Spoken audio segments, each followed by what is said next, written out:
What's up, everybody? Hey, we're going to watch this training video from the MLS. It is the most common mistakes, I guess. So I'm going to put this out on the training platform. We did have a fine that was issued to one of our realtors.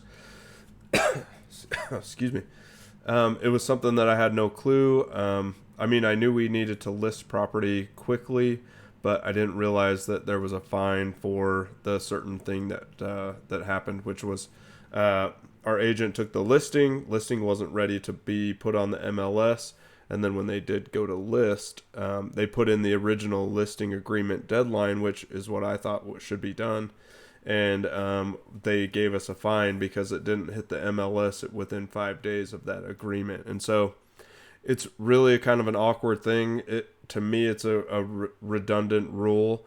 This listing agreement was signed, but the property wasn't even ready for like months. So to me, it was a weird fine. So anyway, we're going to go through this training together, and hopefully we all learn something, and hopefully we all avoid some of the fines that can be put out through the MLS.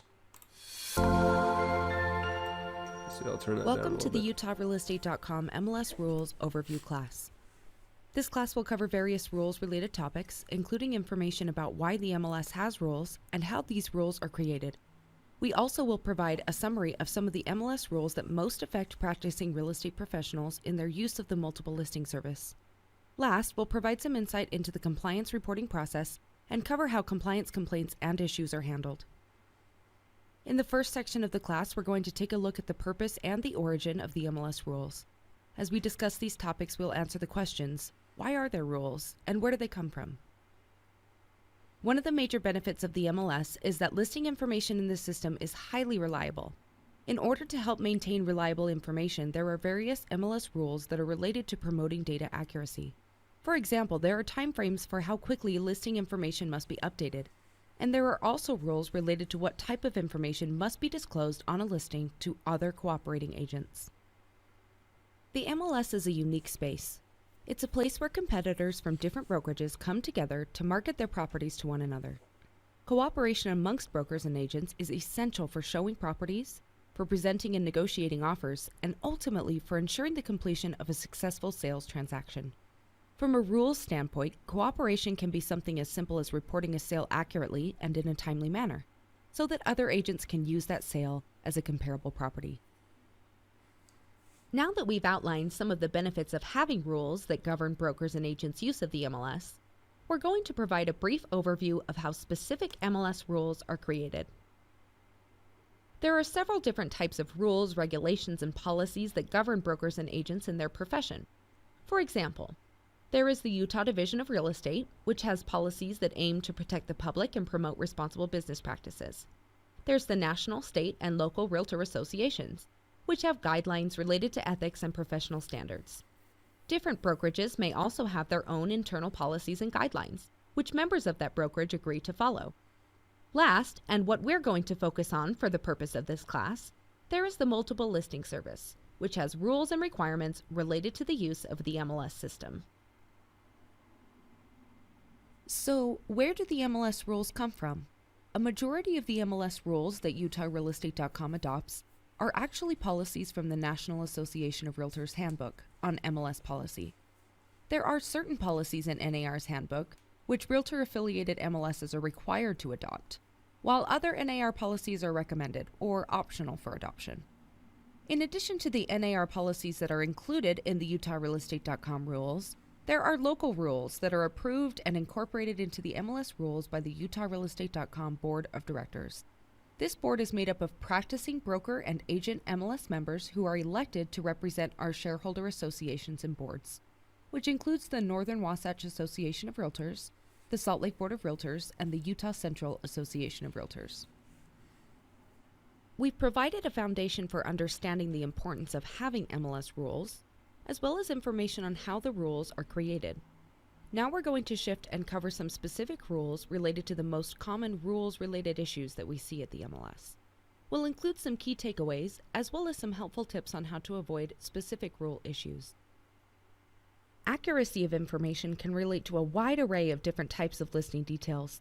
such as the property characteristics, amenities information, or the location of the property. What's important to remember when adding a listing to the MLS is that any information you include on your listing must be accurate to the best of your knowledge. If you or your seller are ever unsure about any particular property details, for example, the year built or the square footage, it's recommended that you reference the county public records. If you ultimately enter information on your listing which conflicts with the county public records, it's always recommended that you have information or documentation that supports what you've entered on the listing, as this can be helpful should any questions or issues arise.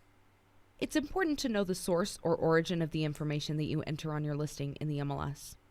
For example, if you were to receive a question about your listing from another MLS member representing a prospective buyer, the last thing you would want to say is that you simply took a wild guess when entering the information and you're unsure if it's actually correct.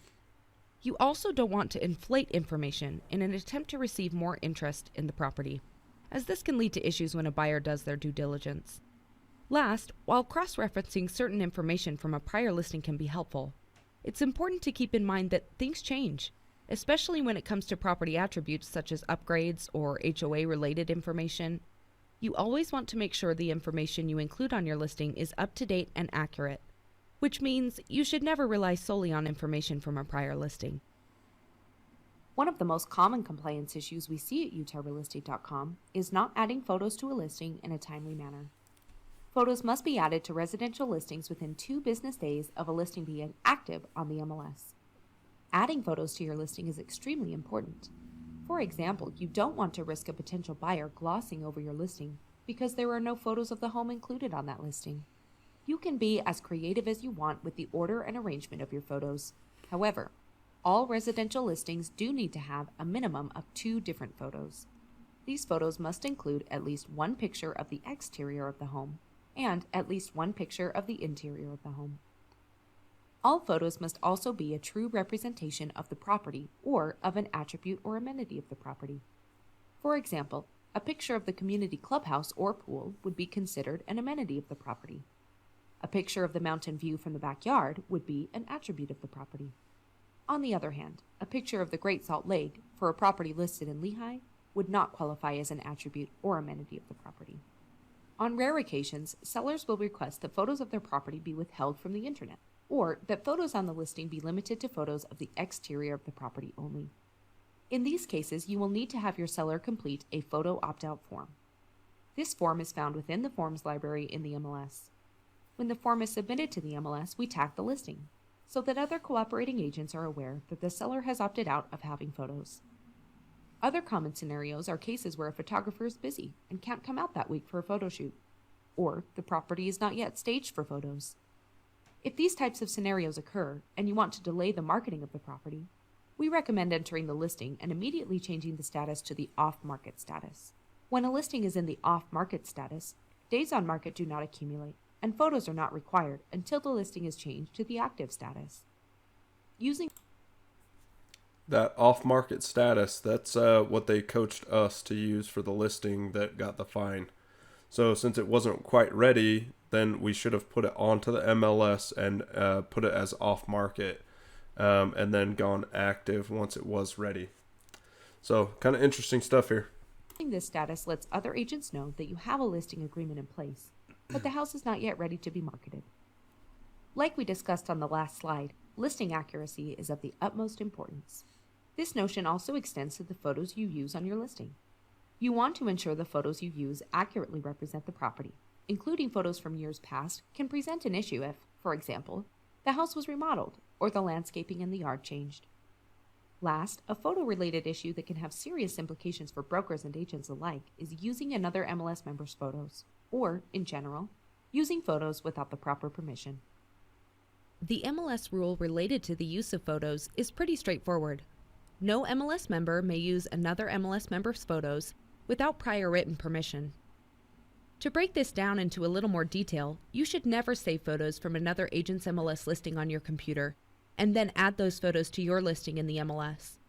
If you do have permission from another broker or agent to use their photos, you should get that permission in writing, and they should provide you with original files of those photos. If you find yourself uploading a photo that already has a WFR MLS watermark on the image, That should be an immediate red flag that you're uploading a photo that was previously added to the MLS. However, the intent of this rule goes beyond simply saving photos from the MLS and reusing them. We feel like most people probably understand that method of obtaining photos is not right. When it comes to adding photos to your listing on the MLS, it really comes down to whether you own the photos or have written permission from the owner of the photos. Who owns certain photos can be tricky, as this is often dependent on the copyright, which can be complicated. If these types of questions arise, we recommend speaking with your broker, or the Utah Association of Realtors legal hotline, or other legal counsel. The MLS does not give copyright advice or legal advice, and the information included in this slide is not intended to be interpreted as such. With that being said, we do want to provide a few real-life examples of some responses from MLS members who have received MLS violations for use of photos without authorization, as well as some questions that might be relevant to these scenarios. If you find yourself thinking, well, my seller gave me the photos, you may want to ask, where did your seller get the photos? Does your seller own the photos? If you find yourself in a position where you're thinking, I represented the buyer when the property last sold, so I can reuse the photos, right? You may want to consider, where did you get the photos? Who gave you permission to reuse the photos? Did the buyer give you permission? Does the buyer own the photos? If you take the position that the photos were on the internet, and once they're on the internet, they are part of the public domain and anyone can use them, you may want to consider, did the website where you obtained the photos explicitly state that you can use the photos? Did it say that you can use them for commercial purposes? Have you run this assertion by a copyright attorney? The easiest way to avoid an MLS violation for use of photos without authorization is to answer these questions. Do you own the photos? If not, has the owner of the photos given you written permission to use the photos? The last photo-related compliance topic we're going to cover relates to content that is prohibited from being included in photos on the MLS. Photos on the MLS cannot contain any branding to the brokerage or agent. This includes contact information, brokerage logos, and even for sale signs. As a professional who helps sellers to market their properties across various mediums, it may seem silly that you cannot have your branding included in your listing photos. However, the main reason any type of branding is not permitted in photos on the MLS is actually to help further cooperation amongst MLS members. One benefit of cooperation is the ability to display other agents' listings on your business website, commonly referred to as IDX. It's important that listing images displayed pursuant to IDX be non-branded, as this helps to further cooperation amongst listing agents and buyer's agents. What happens if you find yourself in this situation? Your photographer took the perfect picture. They didn't know our local MLS rules and now the sign is visible in that image. What do you do? One simple solution would be to have your photographer blur or otherwise hide the branding or contact information included in that image. Another situation where you would need to blur or modify an image or otherwise replace the photo entirely is if you find that your listing photos include images of a person or people. For the safety and security of really everyone, the homeowners, the occupants, the neighbors, yourself, the MLS has a blanket policy that photos on the MLS cannot include images of any person or people. Part of being a member of the MLS is agreeing to market your listings to all other real estate professionals that are members of the MLS. Entering your listing into the MLS in a timely manner helps to ensure that real estate professionals and consumers have the most up-to-date information. From an MLS rules perspective, the first thing to keep in mind is that a valid listing agreement must always be in effect before any listing can be added to the MLS. Once a valid listing agreement is in effect, you have 5 business days from the effective date of that listing agreement to add the listing to the MLS. With that being said, there are cases when a listing must be entered sooner, and there are other cases where a listing is not required to be entered at all. We will cover these exceptions to the 5 business day entry requirement on the next slide.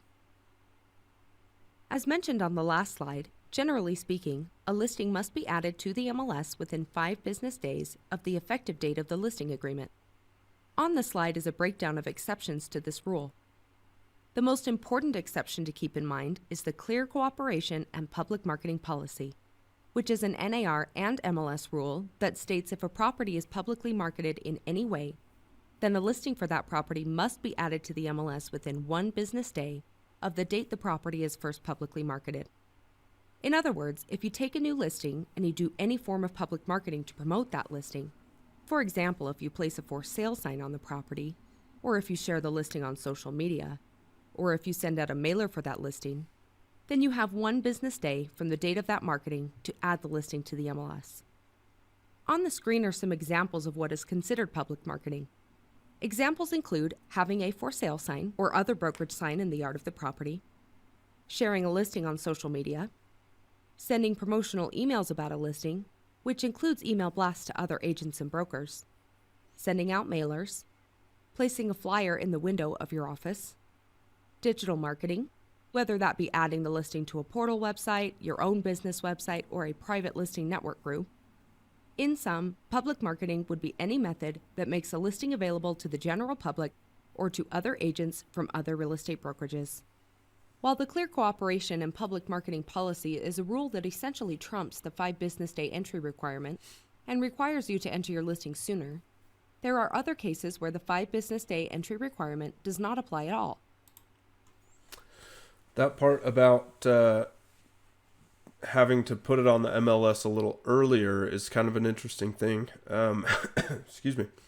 I have been, in the past, I've told clients that it would be fun to do a 2-week Facebook marketing campaign before it hit the MLS, but if I would have done something like that, I'll bet, it looks like it would have been against these cooperation rules. So I didn't know that, but luckily I haven't done that in the past, so yikes. But this is kind of good information for everybody to understand. If you were going to pre-market something, that is not something that we can do with the MLS, so make sure everybody understands that. If you take your listing and you start putting it out on social media, or you do a yard sign or something, that 1 business day sounds like it's pretty hardcore. And it does seem like the MLS is coming down and cracking down on some of these things that may have been pretty soft. So I foresee them actually putting more effort into finding people that are breaking these rules. Hence, we kind of got found for the one that I was talking about earlier. So anyway, let's continue. Let's talk about this next one, because this is the exact part that I think we did not do. Maybe not one of these under constructions or whatever, but it just wasn't ready to list. So let's see if they talk about that. And there is no time frame for entering a listing into the MLS. For example, there is no time frame requirement for entering listings for the following types of properties: undeveloped land, lots, properties that are under construction or to be built, commercial properties, multi-unit properties with more than 5 units. The last exception to the 5 business day listing entry requirement is if the listing is an exclusive office listing. An exclusive office listing is a listing that is not entered into the MLS and not publicly marketed per the instructions of the seller. This is commonly seen in situations where the seller is concerned about their privacy and wide exposure of their property being for sale. Here are the implications of representing a seller on an exclusive office listing. You must have your seller sign an MLS listing exclusion form, and that form must be filed with the MLS within 5 business days of the effective date of your listing agreement. As is explained on the MLS listing exclusion form, an exclusive office listing cannot be publicly marketed in any way, and you and your seller agree to that by filing an exclusion. Last, an exclusive office listing is exclusive to that brokerage. What that means is that when it comes to promoting the listing can only be shared amongst other agents in your brokerage, for example at an office meeting, and amongst those agents' buyer clients. This type of inter-brokerage sharing of a listing is not considered public advertising. So what do you do if your sellers do want their property to be listed on the MLS, but the property is not yet ready to be shown or marketed? In this situation, This is the exact piece. So this is going to be good information. should still add the listing to the MLS within the 5 business day time frame.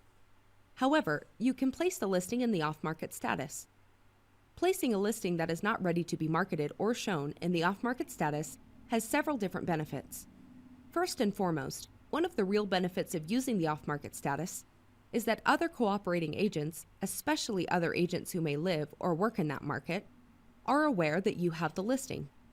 You also make it clear to other agents that, While you have an agreement in place, the property is not yet ready to be shown and is not actively being marketed to the public. From an MLS standpoint, if you immediately change your listing to off-market, days on market will not accumulate. Photos are also not required, and the listing will not be publicly visible on UtahRealEstate.com, any broker or agent websites, or any syndication advertising websites.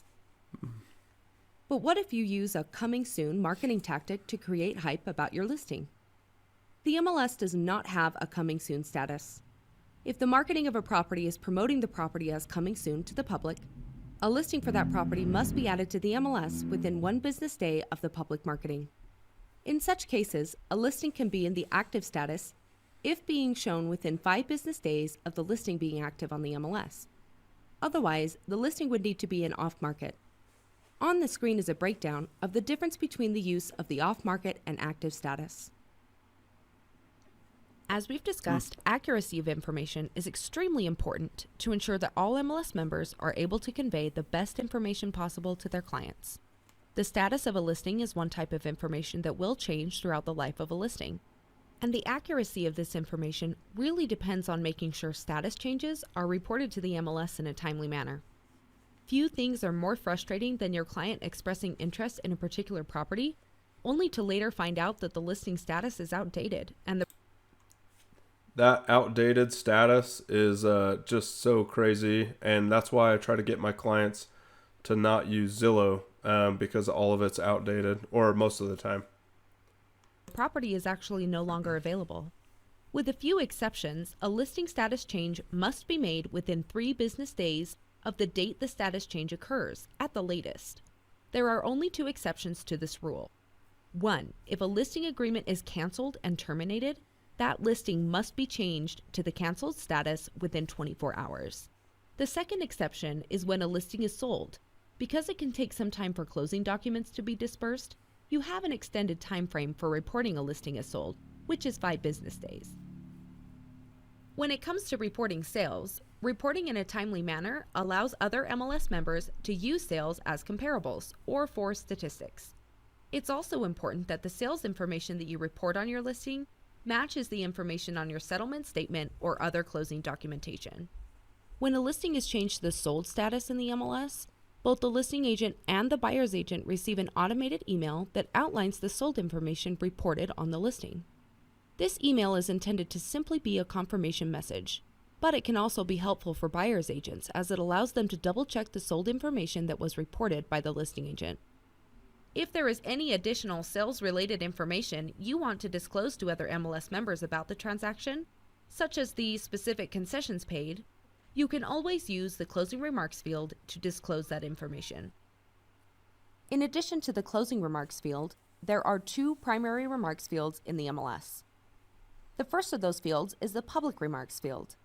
This field is intended for describing a property's features or physical characteristics.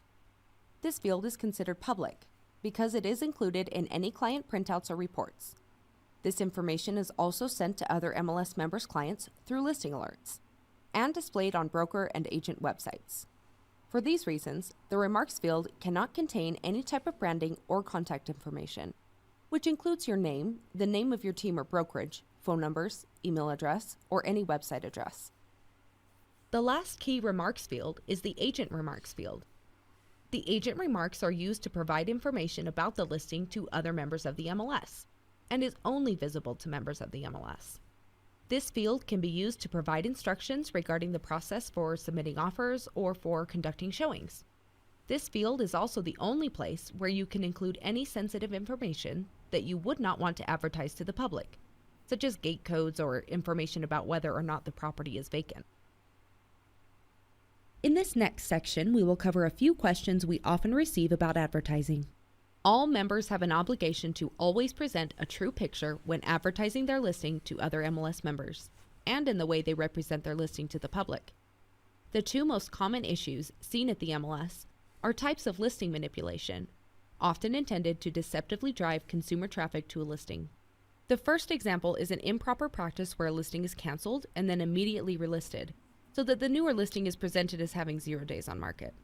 This type of practice is a misuse of the MLS system because a listing should only be canceled if the actual listing agreement between the brokerage and the seller has been terminated. Canceling a listing without proper documentation and relisting the same property is a prohibited type of advertising on the MLS, as this practice misrepresents to consumers and other agents that the property is new on the market. A second example of a prohibited MLS On that note about canceling and relisting anyways, the MLS made it so that if you do cancel and relist and go try to make it active again, it'll actually still have the days on market counting. The only way it can reset is if you go 90 days between listings to make it a new listing, or have it go to a different company, of course. But an in-house listing that way, we've had it in the past where I've had clients asked if we could cancel, relist, and get a new days on market counter. And I've actually seen where other brokerage firms have tried that, and there's a 90-day window where it has to be canceled for a full 90 days before you relist in the same company to have it reset. So just FYI. advertising tactic is making unauthorized listing changes to cause a listing to reappear in listing alerts. Listing alerts are an extremely valuable tool for both agents and their buyer clients, as this tool helps to show bona fide market activity and listing changes. Modifying a listing solely to cause the listing to reappear in listing alerts is a misuse of the MLS system and is prohibited, as this type of advertising can be misleading to consumers. These are just two examples of how manipulating any software feature is a misuse of the MLS service and can be a disservice to the public. As an MLS member, you have access to a huge database of listing data. So how can you use this information in your advertising? How can you advertise on social media? What about statistics? This slide will outline some of the most common questions related to advertising using information from the MLS. The first topic we will cover is advertising on social media. You can advertise another agent's MLS listings on social media as long as you do it in the right way. For example, the advertisement must be limited to a thumbnail advertisement. The National Association of Realtors defines a thumbnail advertisement as one which displays minimal information and includes 200 characters or less. The advertisement must also link back to a fully compliant display. Examples of fully compliant displays are your own personal IDX compliant website, your brokerage's IDX compliant website, or UtahRealEstate.com. A link to a compliant display is critical, as these displays receive information directly from the MLS database, which helps to ensure consumers have access to the most up-to-date information about that listing. Another common question the MLS receives is related to advertising other agents' listings in mailers or neighborhood flyers. When it comes to advertising individual listings, regardless of whether the listings are on market or off market, the rule of thumb is that you can only advertise another agent's listing if you have written permission from that agent. We want to provide some information about advertising in statistical reports. Listing information can be used to prepare statistical reports. However, any listing information included in such reports must be presented in the aggregate form. Statistical reports that you can in mailers or neighborhood flyers. Something I guess real quick here is the issuing or marketing other people's properties or other listing agents' properties. I know we've talked about that in the past, and maybe this only applies for printed material, but we have linked other people's agents or other agents' listings on social media. So I might have to dig into that one to see if that is legal or illegal. But I guess linking it, if it links right back to the UtahRealEstate.com website, I guess that might not be bad. But if you are trying to take that listing and making it look like your own without the IDX compliant software, that's probably not legal. So that opened my eyes about that. So we need to really dial in and make sure we're following all the all the guidelines. Flyers. When it comes to advertising individual listings, regardless of whether the listings are on market or off market, the rule of thumb is that you can only advertise another agent's listing if you have written permission from that agent. we want to provide some information about advertising in statistical reports. Listing information can be used to prepare statistical reports. However, any listing information included in such reports must be presented in the aggregate form. In other words, you cannot include information about specific listings when producing statistics, but you can provide summary information, such as averages. Also, keep in mind, any print advertising must include a disclaimer that clearly indicates to consumers where the information came from and the period of time covered by the information in the advertisement. For example, based on information from Wasatch Front Regional Multiple Listing Service, Inc., for the period of January 1st, 2018 through December 31st, 2018. As a non-disclosure state, the MLS real estate data that our brokers provide in Utah is both confidential and extremely valuable. Limiting access to this information not only protects the data, but also helps to promote the value of using a realtor. For these reasons, the MLS has very strict rules regarding how the software is accessed and who can access the software. However, these rules are pretty straightforward. Anyone who accesses the MLS must have their own individual account. Sharing passwords or even allowing someone to temporarily access your account is never permitted. Additionally, any individuals who access the MLS software must meet the following requirements. The individual must be an authorized user who has been granted access by a broker and assigned their own account by the MLS. The individual must be licensed with the state of Utah or working under a licensee. The individual must be paying for the services. And last, the individual must be one which is held to ethical and legal guidelines which apply to real estate professionals and appraisers. Last, we want to provide some insight into the compliance reporting process. The MLS has various automated tools and reports that are used internally to flag potential data misuse, inaccuracies, and other compliance-related issues. However, we also include a link at the bottom of every listing in the MLS, which allows users to anonymously submit reports about potential data inaccuracies associated with the listing. This tool is very helpful for anonymously notifying listing agents about potential data inaccuracies and compliance issues. Using this tool also gives the listing agent an opportunity to correct any typo or oversight without the MLS having to open a formal compliance inquiry. While this tool can be valuable, this tool is not to be used for discussing other MLS members' real estate business models or personal issues. Nor is this tool for asking general questions about a listing. But how do you report a violation for a property that is not listed in the MLS? Examples may include potential violations of the Clear Cooperation and Public Marketing Policy, where a property is being publicly marketed but is not listed on the MLS.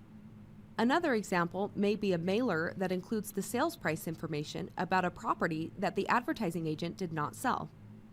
In these types of situations, all you need to do is email our compliance team at memberservices@utahrealestate.com and send us the address of the property being advertised, as well as a copy of the advertisement, such as a photo of a for sale sign, a photo of a mailer, etc. Like other compliance-related reports, we keep the reporting agent anonymous. While these compliance reporting resources are available, as a cooperative database, we always want to encourage agents to try to work together to resolve any potential issues, much like agents rely on each other for the good of the market and for working together to sell real estate. Thank you for taking the time to attend this MLS Rules Overview class.